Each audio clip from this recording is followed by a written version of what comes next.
जिन्हें अपनी चौथी पांचवी पीढ़ी के नाम याद नहीं है, वो भी कहते हैं हम बाबरी को नहीं भूलेंगे, भुला देंगे तुम्हें सब। हाँ भाई, हमें अपनी 5 पुश्तों का कुछ याद नहीं है, लेकिन तू तो अपने घर को ही भूल गया। भैया इसकी कहानी सुनो, ये कौन है? अपनी पत्नी का अपने दोस्त के साथ बलात्कार करवाने वाला, अपनी दोस्त को अपने पापा और अपने भैये के सामने लिटा देने वाला।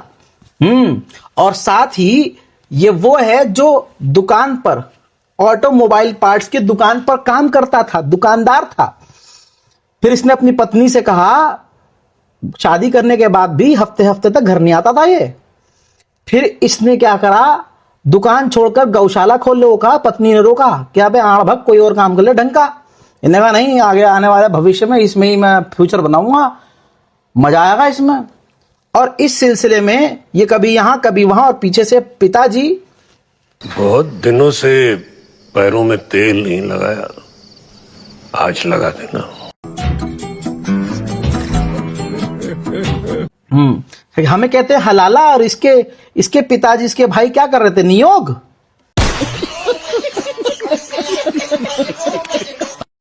सिर्फ इतना ही नहीं दोस्तों, सबूत है, पत्नी का बयान सुनो।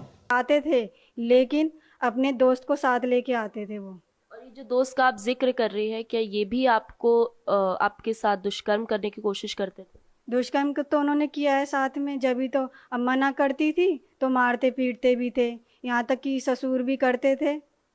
और सास को बताया तो सास कह रही अच्छा हो रहा है तेरे साथ। FIR में कहा गया है, उनकी पत्नी प्रीत सिंह की पत्नी ने ये आरोप लगाए हैं कि प्रीत सिंह और उनके जो परिवार के अन्य सदस्य हैं, उन्होंने उनके साथ लगातार रेप हुआ और साथ ही उन्हें पिछले 10 साल से घर में कैद करके रखा हुआ है। कोर्ट के अंदर, जी हाँ, फैमिली कोर्ट के अंदर कॉम्प्रोमाइज हुआ है। पत्नी कह रही है कि बलात्कार हुआ है। कॉम्प्रोमाइज होने के बाद अपनी जिस बीवी को इसने 10 जगह पेश किया, रखा, आज उसी पत्नी के साथ रह रहा है। और वो कैसे ही रह रहा होगा ये तो भगवान जाने, या ये खुद, क्योंकि ये तो रहता ही नहीं है घर में, ये तो मस्जिद तुलवाता फिर रहा है। अबे पत्नी पे ध्यान दे ले।